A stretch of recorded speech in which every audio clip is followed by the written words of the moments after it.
Сладкоречивоста и комплиментите се реторичко празнословие и пропагандно дежави, ако не се подкрепени ниту со форма, а камоли со суштина. Зборот реформа како најкористена фраза во изминатите 2 децении е на пат да доживее потполна модификација на значењето.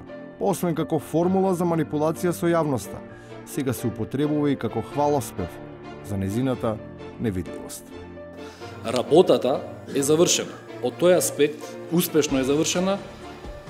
Се работи за врвни професионалци во својата област во Република Македонија. Целата влада им е благодарна на нивната контрибуција и се што одработија. Не тапшаат по рамо и не викаат дека супер нешто сме сработиле, кога ништо не сме работеле. Обврските кои што ги имаше овој совет се исполнети во целост. Сме извршиле својата задача и покрај тоа што ние се уште разговараме за тоа што е навистина нашата задача. Сега одиме во суштинска имплементација на реформите. Ова е една многу интересна ситуација. Со ваков циклус на преобразба во кој всушност ништо особено не се ни менува, па дури ниту свеста за потребата од неа се наоѓа и опозицијата. Се фрла магла само врз огледалото во кое и натаму, според сите јавни анализи и приватни дошепнувања, се гледа повторно истиот лик.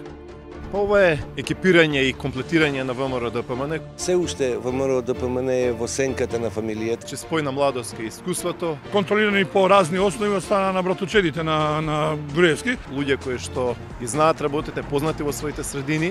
Луѓе кои што се препознатливи во јавноста како довчерашни извршители, слепи извршители на наредбите на Груевски на неговото семејство. Ослободувањето од фамилиарниот баласт не е само партиски, туку и државен проблем, особено кога кај наследниците не постои никаква намера да се откажат од привилегијата на натамошно користење на оставштината. Ветувањето за преселба не може да донесе никаква новина, а камоли подобрување на квалитетот, ако интериерот, мебелот и конечно функционалноста остануваат напълно исти. Ние само ќе трошиме пари да се преселува УБК, тоа е као јас да се преселам во друг стан. Може ќе се разведам со жена ми, ама ќе мене ќе остане прислушкувањето со нова жена. Од прилика некако така ви доаѓа. На истиот начин се лекува и синдромот на боневизмот во политиката од најавениот домакинлук е само козметичко озаконување на патните трошоци, со кое наместо 4 во джебот ќе влегуваат скромни 2000 евра месечно. Ама сега се уверлив и цврст доказ. Предлагаме наплатата да се врши само врз основа на фискални сметки за платена патарина, кои што се платени исклучиво со кредитна или со дебитна картичка, која е во собственост на пратените. Гласачите од натрешноста се полни со разбирање за потребата на пратениците со коли да доаѓаат во Скопје. Отием картите за автобус се скапи, ем стравуваат дека нивните избраници би можеле да се изгубат по метрополата. И автобусот, знаеш дека карта од страна Коси, треба да ја извеш картата. Ние не знаеме, например, автобусите, кој автобус за кај оди, се ќе заглавиме на некој начин.